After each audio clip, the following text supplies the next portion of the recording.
오늘은 엘리야를 따르며 수종 들었더라 라는 제목으로 엘리야 말씀을 함께 나누겠습니다. 하나님께서 탈진하고 또 영적으로 침체에 빠져있던 엘리야에게 찾아오셨습니다. 이 세미한 음성으로 말씀하셨지요. 그 말씀은 엘리야에게 다시 사명의 길을 가라는 도전이었습니다.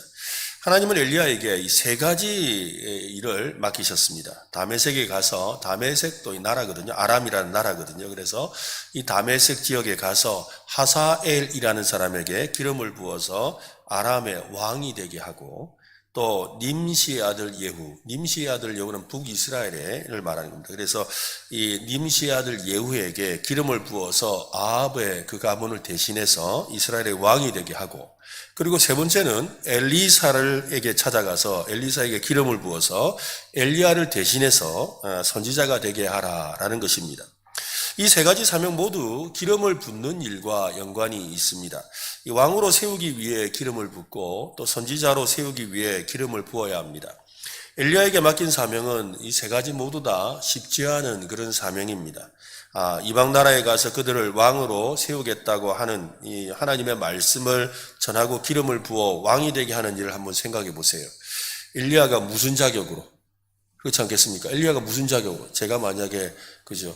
이 옆에 교회 가가지고 이렇게 장로를 세운다면 당신이 무슨 자격으로? 그럼 할 말이 없잖아요. 그죠? 그처럼 엘리야가 무슨 자격으로 남의 나라에 가서 왕을 세운단 말입니까? 또 하사엘은 본래 아람 왕 베나닷의 군대 장관이었습니다.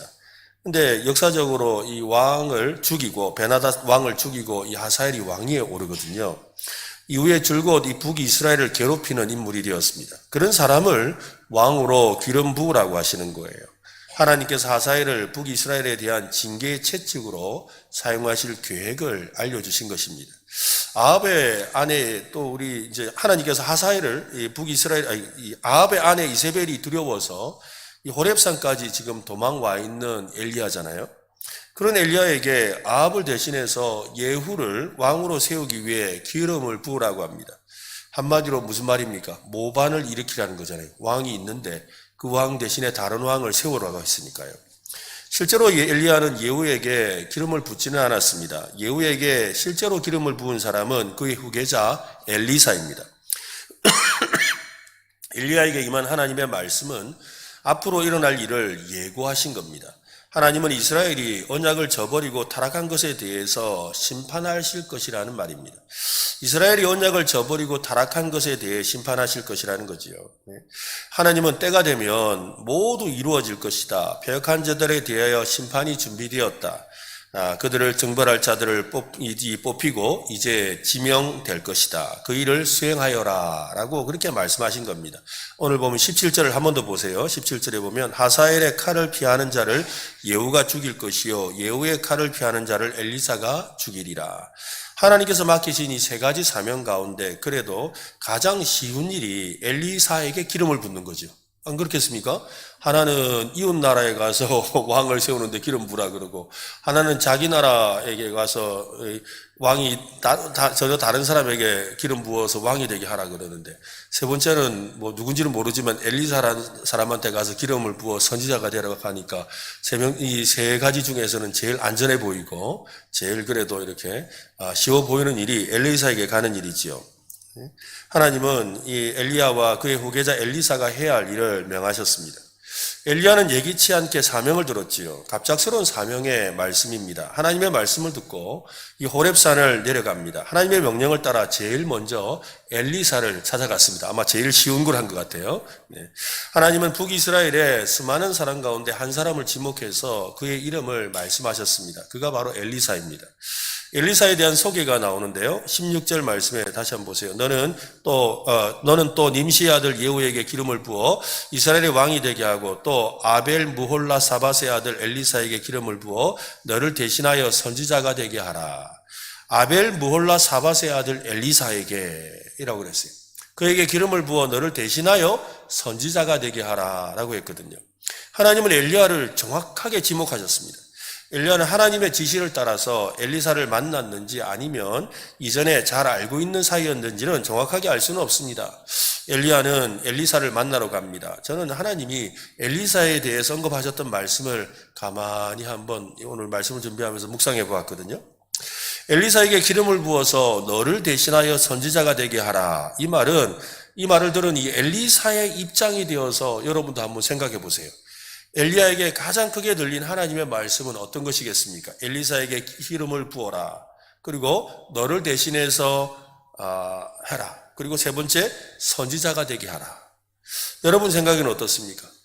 제가 너무 심각하게 문제를 만들고 있는지는 모르겠지만 여러분 한번 생각해 보세요. 그냥 엘리사를 후계자로 삼아라 라는 말씀처럼 그냥 쉽게 생각이 됩니다. 맞습니다. 그것은 결론이지요. 근데 남의 이야기라서 우리가 좀 쉽게 결론에 이르고 있습니다. 그 말씀이 나에게 주시는 말씀이라면 아마도 쉽게 결론 내리지 못할 겁니다. 내가 만약 엘리야라면 말입니다.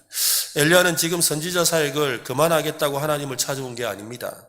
하나님께서 맡기신 그 소명과 사명을 어떻게 감히 스스로 그만두겠다고 말할 수가 있겠습니까? 그렇잖아요. 하나님 앞에 우리가 어떻게 감히 하나님 나 그만할래요. 어떻게 그 말을 쉽게 할 수가 있겠습니까?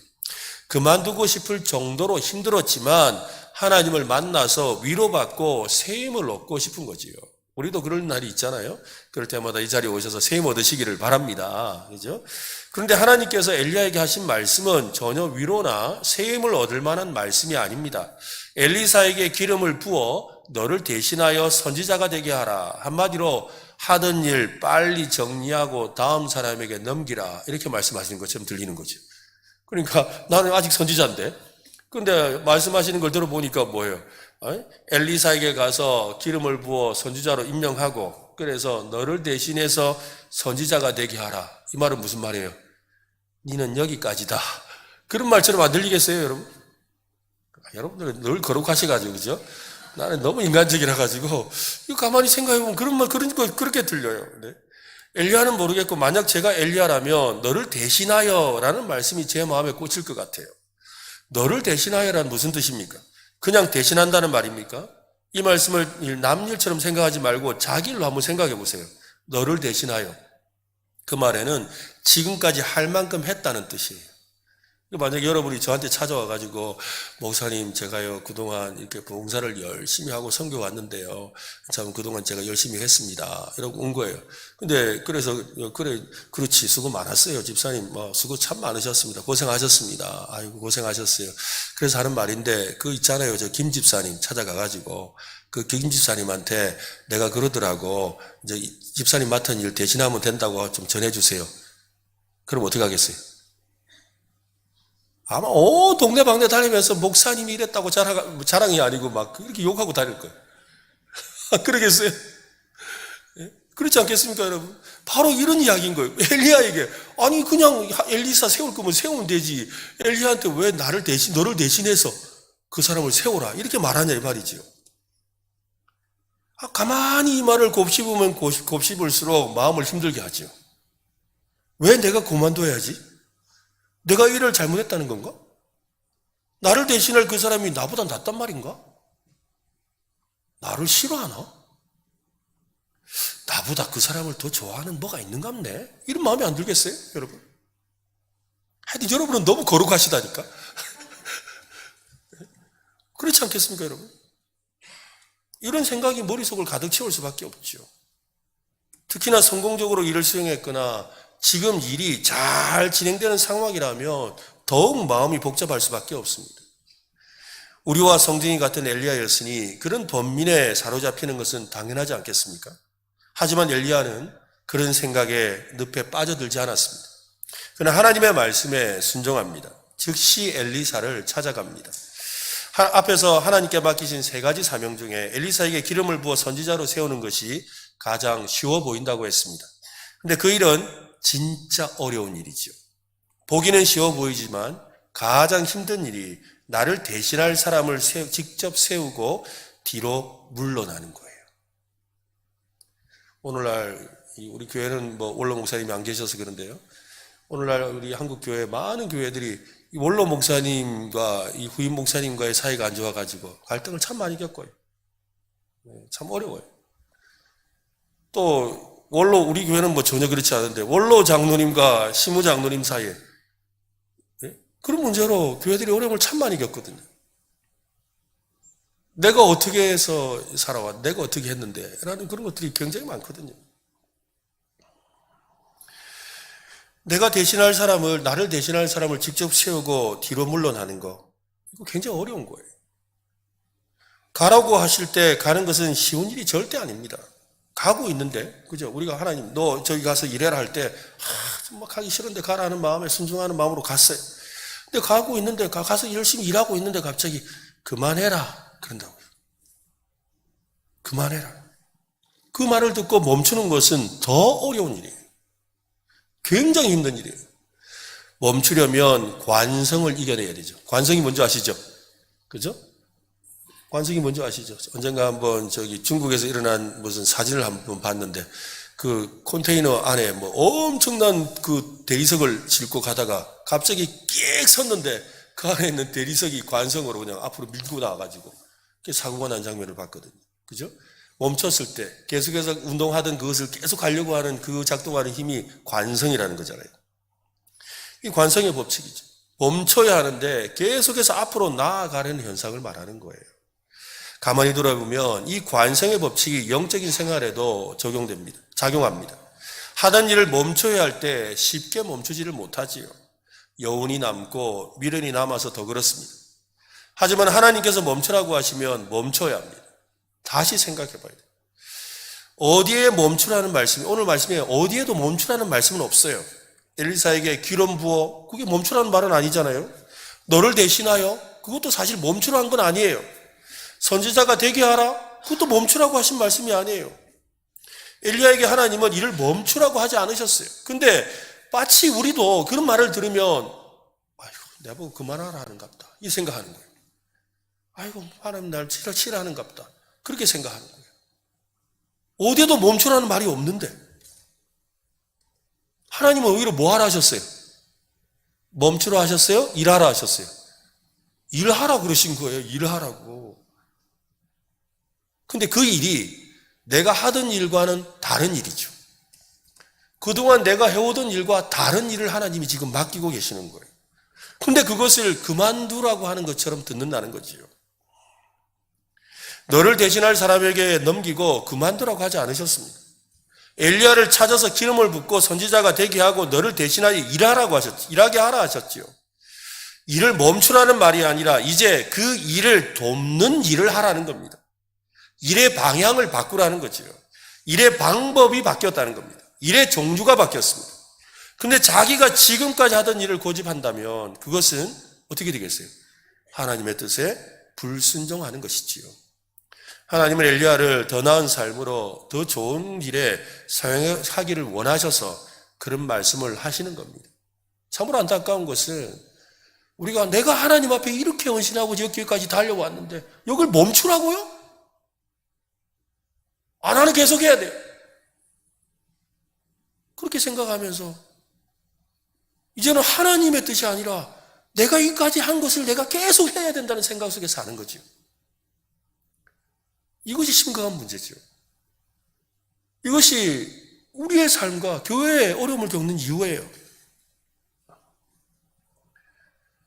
하나님은 엘리야를 더 나은 삶으로 더 좋은 일에 사용하기를 원하셔서 그런 말씀을 하신 거지요.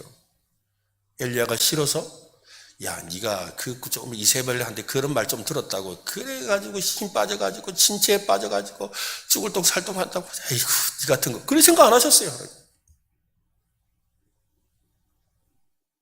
오히려 그를 신뢰하고 다른 더 좋은 일을 맡기시고 계시죠. 이런 고민은 교회 안에서만이 아니라 직장이나 사회생활 중에도 빈번하게 일어나는 문제지요. 엘리야처럼 멈춰야 할 때 멈추고 방향을 틀어야 할 때 틀 수 있기를 바랍니다. 하나님께서 가라고 하실 때 멈추라고 하실 때도 다 이유가 있습니다.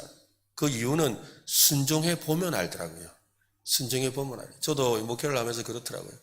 목회를 하면서 하나님께서 뜻밖의 그냥 강제로 일을 멈추게 하시더라고요. 강제로 일을 멈추게 하시더라고요. 그리고 정말 잘하고 있었는데 이대로 조금만 더 가면 진짜 좀 세상 말로 이야기해가지고 진짜 제대로 한번 이름 하면 날릴 판인데 막 하는 부서가 막 부흥을 하고 막 엄청나서요. 막 교회가 들썩일 정도로 막 잘 되고 있었어요.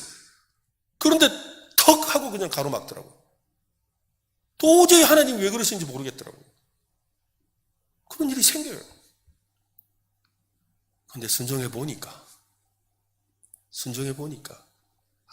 그게 하나님이 나를 사랑하신다는 걸 알게 되겠더라고요. 여러분, 하나님께서 때로는 우리를 옮기실 때가 있어요. 그죠? 환경을 바꾸실 때가 있어요. 또 내가 너무 지금 잘하고 있는 일을 멈추라고 하실 때가 있어요. 그것은 멈추라고, 그만두라고 하신 게 아니에요. 뭐예요? 일을 맡기시는 거예요. 또 다른 일 우리에게 믿음으로 맡기시는 거예요. 여러분, 그 하나님을 신뢰하시기를 바랍니다. 묻지 말고 순종해 보십시오. 그러면 알게 됩니다. 나를 향한 새롭고 더 좋은 길을 준비하고 계셨음을 말입니다. 엘리야는 엘리사를 찾아갑니다. 엘리사가 있던 곳은 아벨 무홀라인데요. 이 아벨 무홀라는 요단강 동쪽에 위치한 마을입니다. 사마리아의 남동쪽 요단 계곡에 있으니까, 이 계곡의 물가 근처에 있으니까, 강가에 있으니까 그건 아주 농경지로 알맞은 땅이죠. 우리 경산처럼 이렇게 강이 흐르는 옆에 있다는 거예요.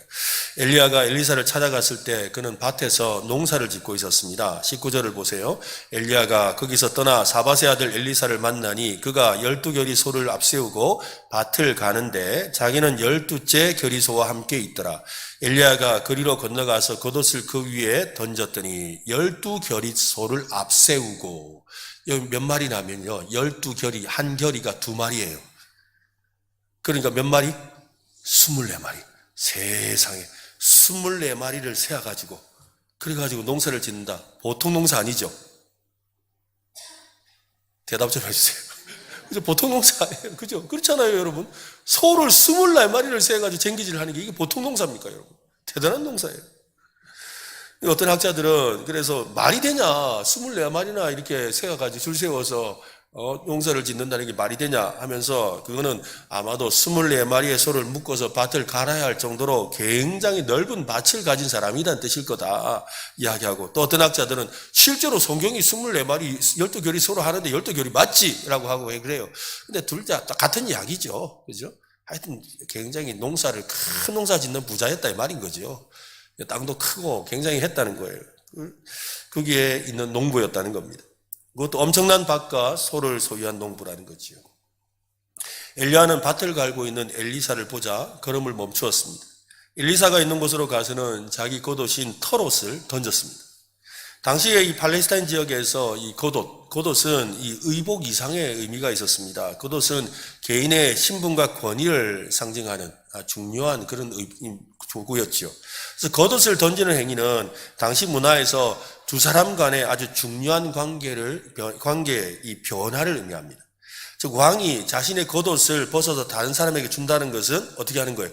나의 왕의 권위를 너에게 맡긴다는 거예요. 그 굉장한 의미를 갖는 거죠. 이 권위를 위임하는 거예요.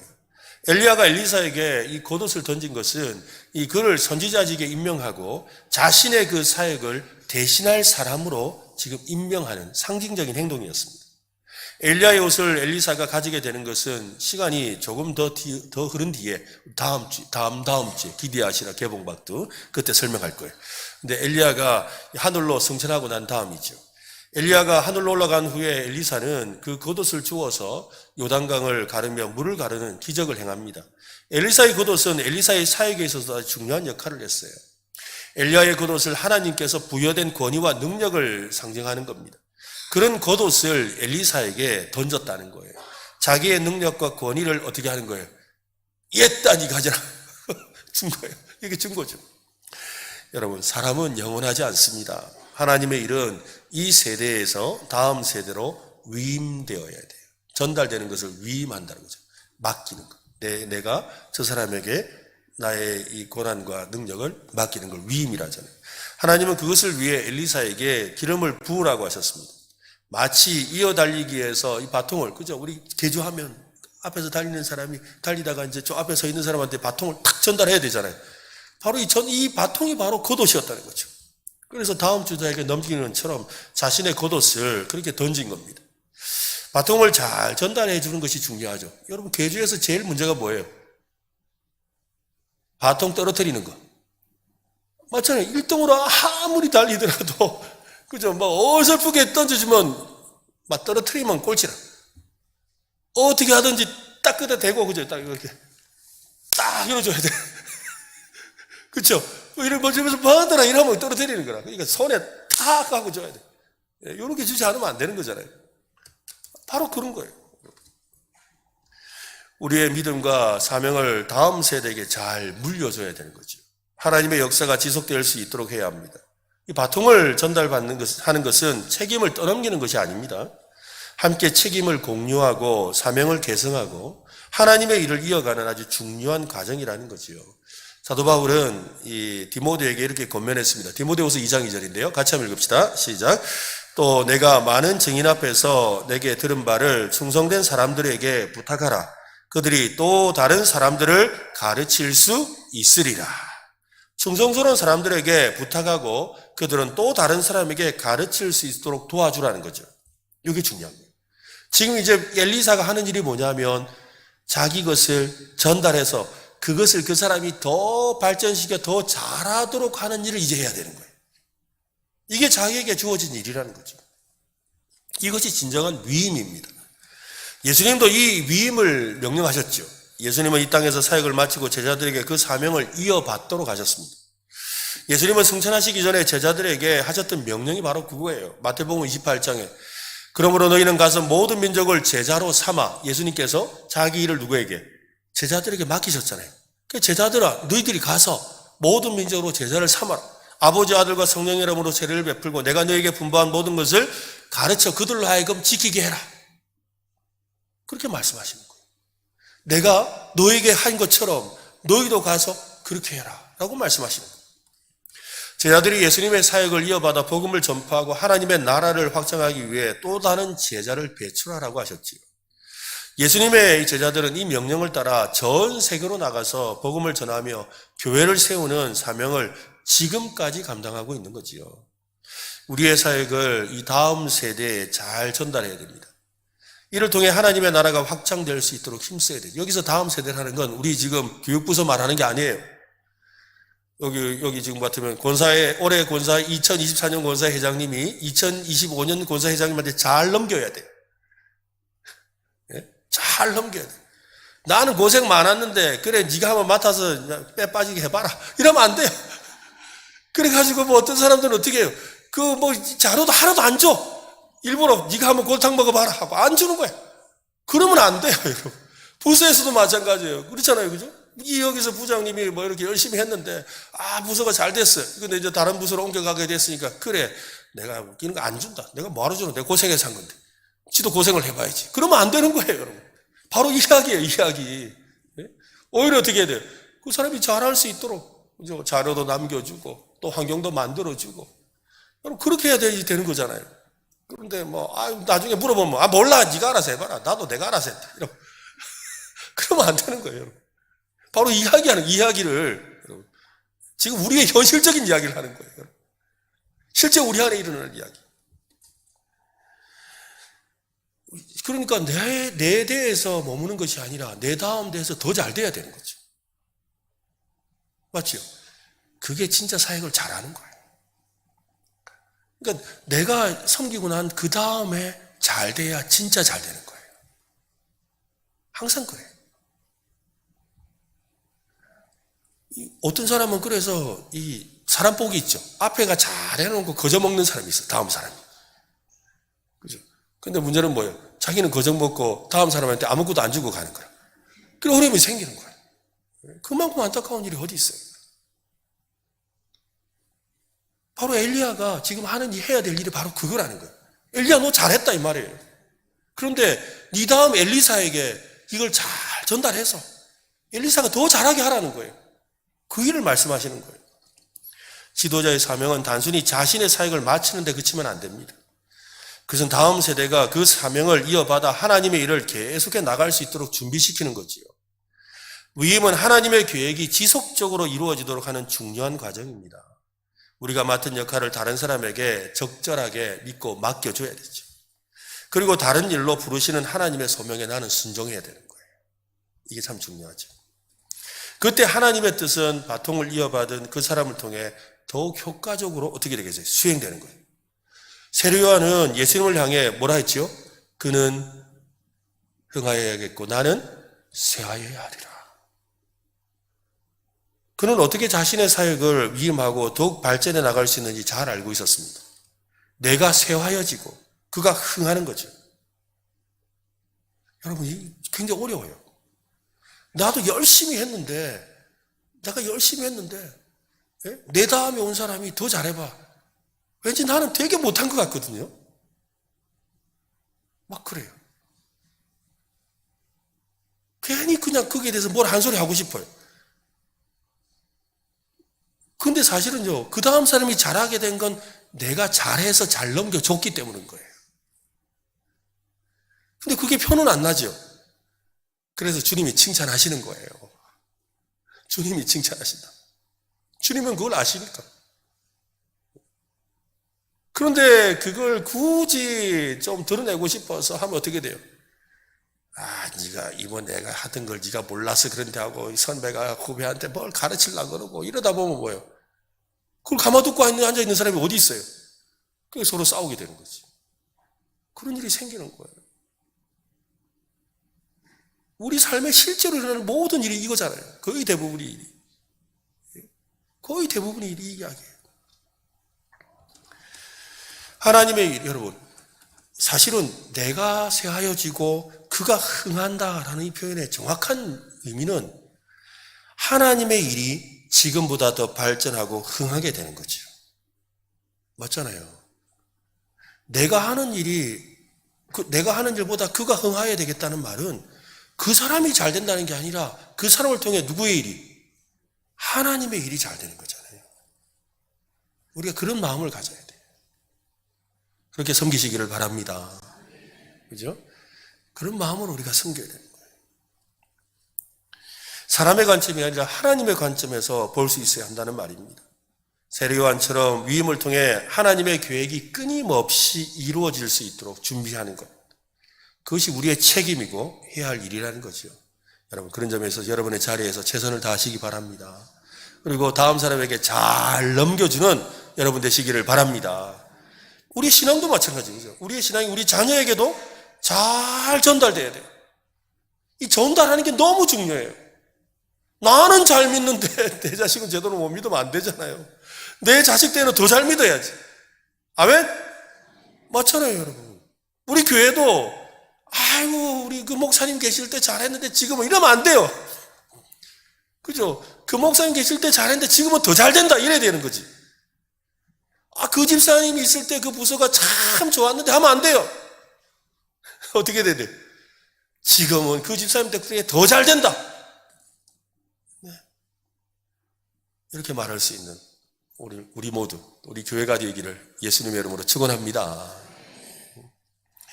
엘리사는 구약 성경에서 중요한 선지자 가운데 한 명을 꼽힙니다.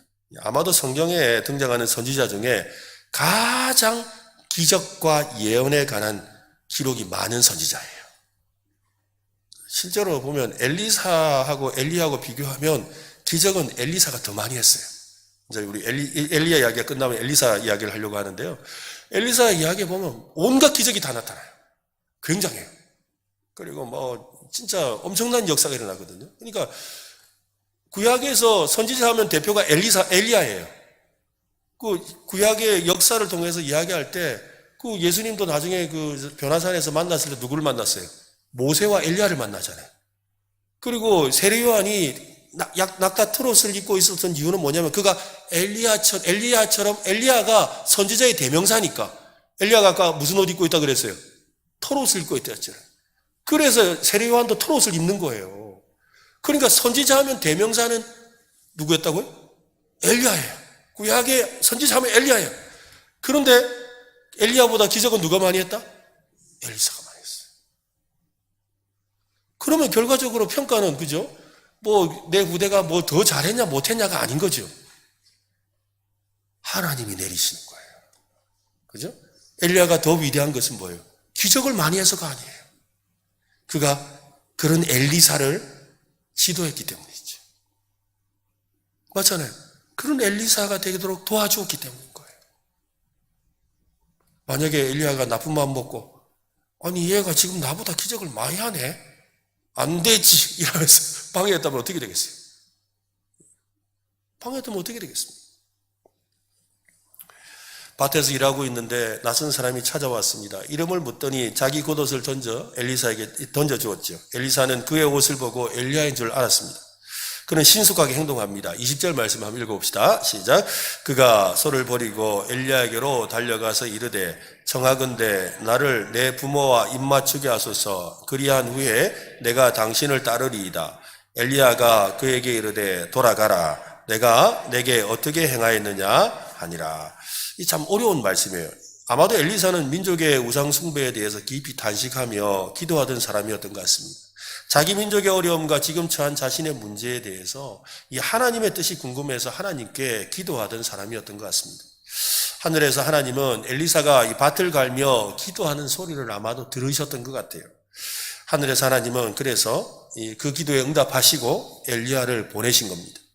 하나님은 자기 앞에 닥친 문제에 대해서 안타까운 마음과 애절한 마음으로 기도하는 사람을 통해서 항상 일하세요. 여러분, 오늘 이 저녁에 여러분의 앞에 문제뿐만 아니라 또 교회를 생각하고 하나님 나라를 생각하며 애절한 마음으로 기도할 때 하나님은 그 기도를 들으십니다. 그 기도에 역사하시는 거예요. 그래서 우리가 이 저녁에 기도하는 거예요. 하나님의 마음을 품은 사람에게 하나님은 반드시 찾아오십니다. 하나님의 선지자 엘리야가 직접 찾아와서 자기 겉옷을 던지며 선지자의 길로 초대했습니다. 엘리사는 즉각 엘리야 앞에 엎드리며 순종하겠다고 하지요. 곧장 떠나기 위해서 부모와 작별 인사를 하도록 허락해달라고 합니다.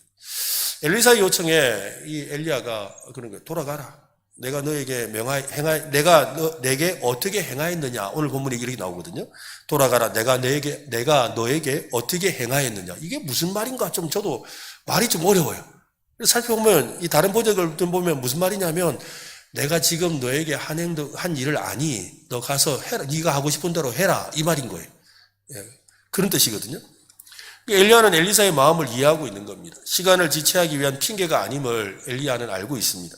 부모에 대한 존경심과 의무를 표현하기 위한 것이라는 걸 아는 거지요. 엘리사가 요청한 것은 단순히 부모님과 이별의 정을 나누려는 것이 아닙니다. 그는 과거의 삶을 정리하고 새로운 사역에 전념하겠다는 겁니다. 엘리사가 집에 돌아가서 한 일을 보세요. 21절요. 보세요. 엘리사는 엘리야를 떠나 집으로 돌아가서 황소 2마리를 잡고 쟁기를 부수어 그 고기를 구워 사람들을 대접하였다. 그죠? 그리고 나서 엘리야사는 엘리에 따라 나서 그의 제자가 되었다라고 하죠. 이제까지 농부였던 엘리사는 한겨리에 황소를 잡아서 고기를 굽고 사람들을 대접했습니다.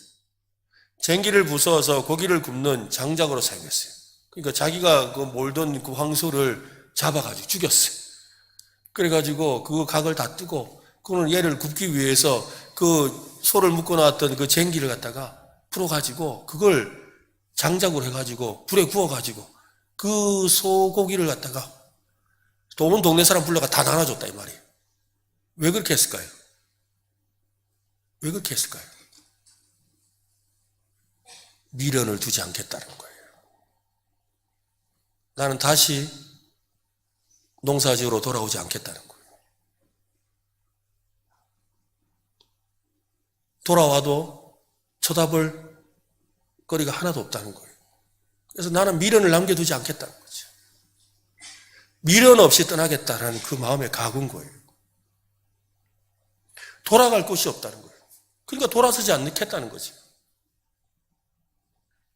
그렇지 않다면 굳이 농기구를 불사를 이유가 어디 있겠습니까? 주님께 헌신하기로 마음을 먹고 순종하기로 했다면 여러분 단호해야 합니다. 참 중요해요. 해볼까요? 단호합시다. 그래서 단호해야 돼요. 단호해야 돼요. 단호하다는 말은 어떤 결정을 내리거나 의지를 표명할 때 사용하는 단어입니다. 매우 확고하고 흔들림이 없는 모습을 말하지요. 단호한 사람은 자기 생각이나 그 결정에 대해서 확신하고 있습니다. 주위의 영향이나 반대에도 불구하고 그 결정을 굽히지 않는 겁니다. 우리도 이 신앙의 단호함이 필요합니다. 주님의 일에 아주 단호해야 합니다. 세상에 대해 단호해야 합니다. 단호한 믿음을 주시기를 오늘 밤에 기도하기를 바랍니다. 단호함은 명확하고 직접적인 의사통을 통해서 이루어집니다. 예를 들어서 우리가 다른 사람에게 아니요 라고 말해야 할 때 이를 정중하게 그러나 확실하게 전달하는 것이 단호함이라는 거예요. 저도 이 단호함이 좀 없어가지고 단호박이 돼가지고 단호함이 돼야 돼. 단호박이 돼가지고 뭘 하면 이렇게 네 아닙니다 딱 하면 좋은데 목사가 되면요 이렇게 아닙니다 하면 그 마음 상처받을까 봐 말을 못하는 거예요. 그래가지고 아니면 좋고 이래야 되는 거예요. 아닙니다 이래야 되는데 이게 아닙니다 이게 안 되는 거예요. 근데 여러분 단호하게 말해야 돼요. 그죠? 분명하게 말해야 돼요. 단호함은 분명한 말투와 눈맞춤 그리고 침착한 태도를 통해 표현된답니다. 딱 표정을 봤는데 단호한 거죠. 마태복음 4장에서 예수님은 이 사탄의 시험을 받으면서도 굴하지 않고 기록되었으되 라는 하나님의 말씀을 가지고 단호하게 대처하신 거죠. 우리가 신앙생활에서 이 단호함을 어떻게 적용해야 할지를 잘 보여주시는 예입니다. 직장에서 우리가 비윤리적인 행동을 강요받을 때가 있지요. 상사가 보고서를 조작하거나 거짓 정보를 제출하고 요구하는 상황들이 있어요. 그때 이 신앙적 단호함을 실천하기 위해서 저는 하나님 앞에서 정직하게 행동하는 것을 중요하게 생각합니다. 일에 대해 양심상 동의할 수 없습니다 라고 정중하게 거절하는 단호함이 필요하죠. 요즘에 보니까 국회 청문회 한다고 하는데 보니 이게 단호한 분들인지 아니면 진짜 단호박인지도 모르겠어요. 네? 참 안타까워요. 친구들이 신앙과 반대되는 행동을 할 때 예를 들어서 음주나 불법적인 활동을 함께 하자고 권유할 때 나는 내 신앙 때문에 이런 활동에 못해. 너희가 나를 이해해주면 좋겠다 라고 단호하게 말해야 되죠. 단호함이 없는 거예요. 참 안타까워요. 그렇게 말하면 상대방이 떠날까 봐 두려운 거죠. 하나님보다 사람이 두려운 거죠. 신앙적인 이 단호함을 통해서 자신의 신념을 분명하게 밝히고 하나님께서 원치 않는 행동을 피할 수 있어야 하는 겁니다. 자녀에게 신앙을 가르치려고 할 때 예를 들어서 주일에 예배에 참석하는 것이 중요한 신앙적 우선순위임을 자녀에게 설명해야 되죠. 우리 가정은 주일에 하나님께 예배드리는 것을 가장 중요하게 여긴단다. 다른 활동보다 예배를 우선시해야 된다. 이래야 되는 거죠. 우선시하면 좋겠는데 아마 안 돼요 여러분. 어쩌겠노 이러면 더 안 돼요. 그래서 분명해야 되는 거예요. 단호해야 돼요. 그런 단호함이 필요한 거예요. 결국에는 여러분 가만히 어느 날 생각해 보면 이 신앙은요 기싸움이에요. 기싸움. 누가 더 기가 세지 않는지. 여러분 믿음의 기싸움에 이기시기를 바랍니다. 그죠? 자녀에게 신앙의 중요성을 가르치고 신앙적 가치관을 심어주는 것, 그게 바로 그 단호함이죠. 어려운 상황에서 하나님의 뜻을 따르는 단호한 결단을 내려야 합니다. 병으로 고통받고 있을 때 신앙적으로 단호함을 실천해야 되죠. 나는 이 병이 힘들지만 하나님께서 나와 함께 하시며 나를 치료하실 것을 믿는다. 내 신앙을 잃지 않고 기도하며 나는 기다릴 거다. 단호함 아니에요? 이런 결단은 어려움 속에서도 하나님을 향한 신뢰를 유지하려는 그런 단호한 모습인 거예요. 우리의 신앙과 가치에 따라 결정을 내리고 그 결정을 굳건히 지키는 것은 하나님께서 기뻐하시는 일입니다. 우리가 가진 신앙은 우리가 얼마나 단호한가에 따라 증명되는 거예요. 믿음은 단호함에 있어요. 오늘 단호한 믿음 갖기를 바랍니다. 그래서 분명한 믿음을 가지세요. 엘리사처럼 단호하게 그죠? 소 죽여가지고 각 뜨고 쟁기 불태워서 그 위에 소고기 구워서 다 나눠져 버리고 아예 근적도 없이. 우리 그렇잖아요. 우리 신앙도 안 그래요? 옛날 세상에 그 생각이 나가지고 미련을 갖고 장롱석에 언젠가 내가 쓸 일이 있을 거다고 다 이렇게 숨겨놓은 옛날의 그 안타까운 일들, 그런 거 하면 안 돼요 여러분. 그냥 다 버려야 돼요. 언젠가는 쓸모 있을 거라고 생각하면서 미련을 두면 안 돼요. 오늘 이 밤에 미련일랑 다 던져버리시기를 간절히 바랍니다. 우리는 오늘 세 가지 말씀을 나눴어요. 엘리야가 엘리사를 찾는 이 장면을 통해서 하나님은 하나님께서 멈추라고 하시면 언제라도 멈출 수 있어야 합니다.